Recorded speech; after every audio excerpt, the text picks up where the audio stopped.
Good afternoon, everyone.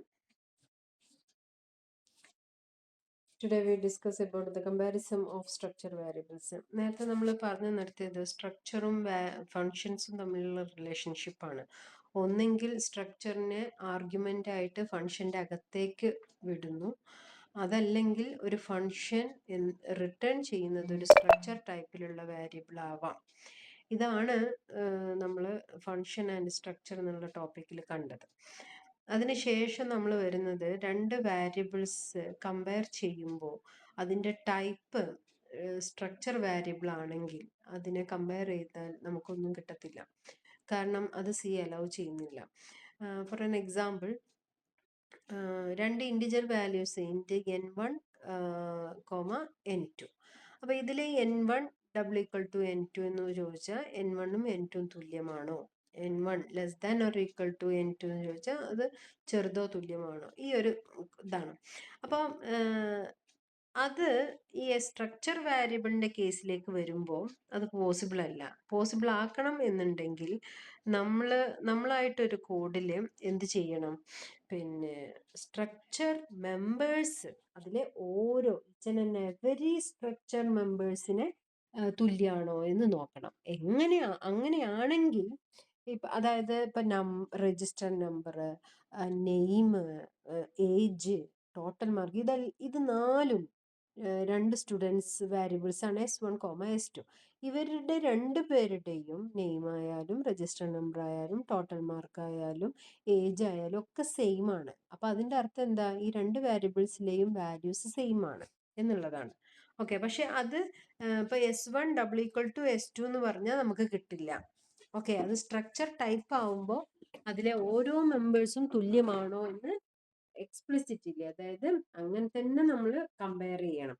അപ്പൊ അങ്ങനെ compare ചെയ്യുന്ന ഒരു ഫംഗ്ഷൻ എഴുതിയാൽ നമുക്ക് വേണമെങ്കിൽ എന്ത് ചെയ്യാം, അങ്ങനത്തെ ഒരു ഫംഗ്ഷനെ, അതായത് രണ്ട് സ്ട്രക്ചർ വാരിയബിൾസ് ഈക്വൽ ആണോ അൺഈക്വൽ ആണോ എന്ന് കാണുന്ന ഒരു ഫംഗ്ഷൻ നമുക്ക് എഴുതാം എന്നാണ് പറയുന്നത്. ഓക്കെ, അപ്പൊ അതിന്റെ ഒരു എക്സാമ്പിൾ ആണ്. അപ്പൊ ഒരു സ്ട്രക്ചർ വാരിയബിൾസിനെ ഡയറക്റ്റ്ലി കമ്പയർ ചെയ്യാൻ പറ്റത്തില്ല.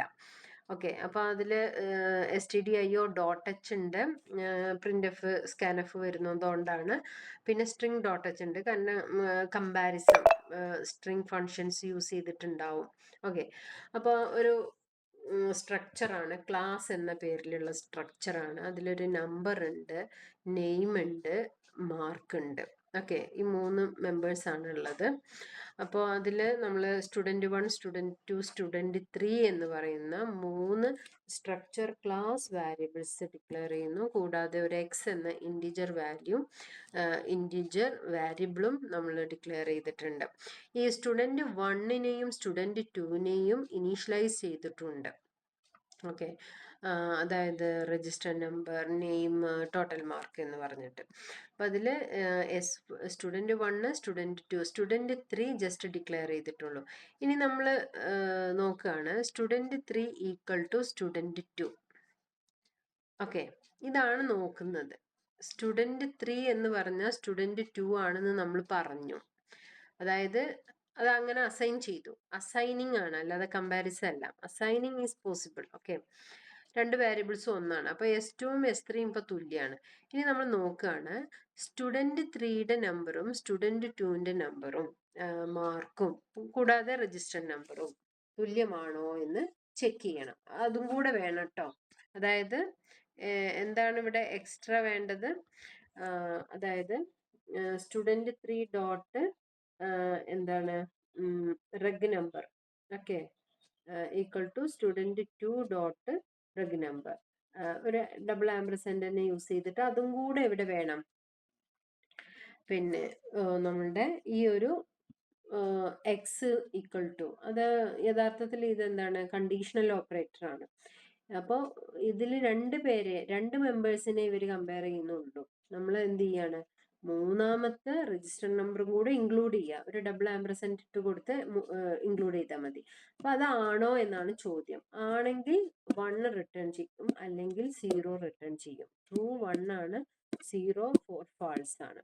അപ്പോൾ 1 എവിടേക്ക് വരും, ഈ 1ഓ 0യോ. അപ്പോൾ X3 സ്റ്റുഡൻറ് 3 എന്ന് പറഞ്ഞാൽ സ്റ്റുഡൻറ് 2 ആണെന്ന് നമ്മൾ പറഞ്ഞു. അതുകൊണ്ട് ഇവര് സെയിം ആയിരിക്കും. അപ്പോൾ എക്സിലേക്ക് 1 ആണ് വരിക. ഇനി എക്സിലേക്ക് വന്നത് 1 ആണോ എന്ന് നമ്മൾ ചെക്ക് ചെയ്യാണ്. X double equal to 1. അങ്ങനെയാണെങ്കിൽ സ്റ്റുഡൻറ് 2ഉം 3യും സെയിം ആണെന്ന് പ്രിന്റ് ചെയ്യും. ഓക്കെ, ഇനി അവരുടെ പിന്നെന്താണ്, നമുക്ക് ഡീറ്റെയിൽസും വേണമെങ്കിൽ പ്രിന്റ് ചെയ്യാം. സ്റ്റുഡൻറ് 3 വെച്ചിട്ടോ ചെയ്യാം, സ്റ്റുഡൻറ് 2 വെച്ചിട്ടും ചെയ്യാം. ഓക്കെ, അത് നമ്മുടെ ഇഷ്ടമാണ്. എനിവേ നമ്മൾ സ്റ്റുഡൻറ് 3 ഈക്വൽ ടു സ്റ്റുഡൻറ് 2 എന്ന് പറഞ്ഞതുകൊണ്ട് സ്റ്റുഡൻറ് 3യില് മെമ്പേഴ്സ് വന്നിട്ടില്ലേ എന്നും കൂടെ പ്രൂഫ് ചെയ്യാൻ വേണ്ടിയിട്ട് നമ്മൾ അവരെയാണ് പ്രിന്റ് ചെയ്തിട്ടുള്ളത്. അല്ലെങ്കിലോ, അതായത് റിട്ടേൺ 0 ആണെങ്കിലോ ഇവർ തുല്യമല്ല. ഓക്കെ, അപ്പൊ അങ്ങനെയാണ് ഈ ഒരു മെയിൻ ഫംഗ്ഷൻ റിട്ടേൺ 0 ഇൻറ്റ് മെയിനിന് വേണ്ടിയിട്ടാണ് യൂസ് ചെയ്തിട്ടുള്ളത്. അപ്പൊ ഇത്രയേ ഉള്ളൂ. ഇത് വളരെ ചെറിയൊരു ടോപ്പിക്കാണ്. Comparison of two integer type structure type variables is not possible, so we must compare each and every members of those structure variables, then we can confirm is which either they are same or not. ഇങ്ങനെ പറ്റത്തുള്ളൂ. Okay, അപ്പൊ മെമ്പേഴ്സിന് ഓരോരുത്തരും same ആണോ എന്ന് നോക്കേണ്ടതായിട്ടുണ്ട്. Okay, പിന്നെ ഈ സ്ട്രക്ചറും യൂണിയനും very important ടോപ്പിക്കാണ്. അപ്പോൾ അതിൽ നിങ്ങൾ ആ ഒരു ലെങ്തി പിന്നെന്താ പറയുക പ്രോഗ്രാം ഒന്നും മൈൻഡ് ചെയ്യണമെന്നില്ല. ഓക്കെ, അപ്പം അത് സംഭവം മനസ്സിലാവാൻ വേണ്ടിയിട്ടാണ്. അതായത് ഈ ഓരോ പോയിന്റിനുള്ള കോഡ് കോർത്തിണക്കിയിട്ട് ഒരു ബിഗ് പ്രോബ്ലം എഴുതിയിരിക്കുകയാണ്. അതായത് സ്ട്രക്ചർ ക്രിയേറ്റ് ചെയ്യുന്നതും യൂണിയൻ ക്രിയേറ്റ് ചെയ്യുന്നതിലുള്ള ഡിഫറൻസ്, കീവേഡിലുള്ള ഡിഫറൻസ് മാത്രമാണ്. പിന്നെ ഫസ്റ്റ് ആളെ മാത്രമേ ഇനീഷ്യലൈസ് ചെയ്യാൻ പറ്റത്തുള്ളൂ യൂണിയനിൽ. പക്ഷെ മറ്റതിൽ ഈച്ച് ആൻഡ് എവരി മെമ്പേഴ്സിനെ നമുക്ക് എന്ത് ചെയ്യാം, ഇനീഷ്യലൈസ് ചെയ്യാം. പിന്നെ അപ്ഡേറ്റ് ചെയ്യുമ്പോൾ എങ്ങനെയൊക്കെയാണ് വ്യത്യാസങ്ങൾ, എല്ലാവരെയും എപ്പോൾ വേണമെങ്കിലും പ്രിന്റ് ചെയ്യാം. പക്ഷെ യൂണിയന്റെ കേസിൽ അത് പോസിബിൾ അല്ല. അങ്ങനെയുള്ള ഓരോ എന്താണ് ആ ടേബിളിലെ ഓരോ പോയിന്റിനുമുള്ള കോഡുകളെ ഒരൊറ്റ പ്രോഗ്രാമായിട്ട് സ്ട്രക്ചർ ചെയ്തിട്ടുള്ളതാണ്. അപ്പൊ അത് നമുക്ക് വേണമെങ്കിൽ കുറച്ച് കുറച്ച് എഴുതാം, അല്ലെങ്കിൽ അത് മനസ്സിലാക്കി പഠിക്കാം. നിങ്ങൾ ആ മെയിൻലി ആ തിയറി പോർഷൻ ഫോക്കസ് ചെയ്യാം. Okay, thank you.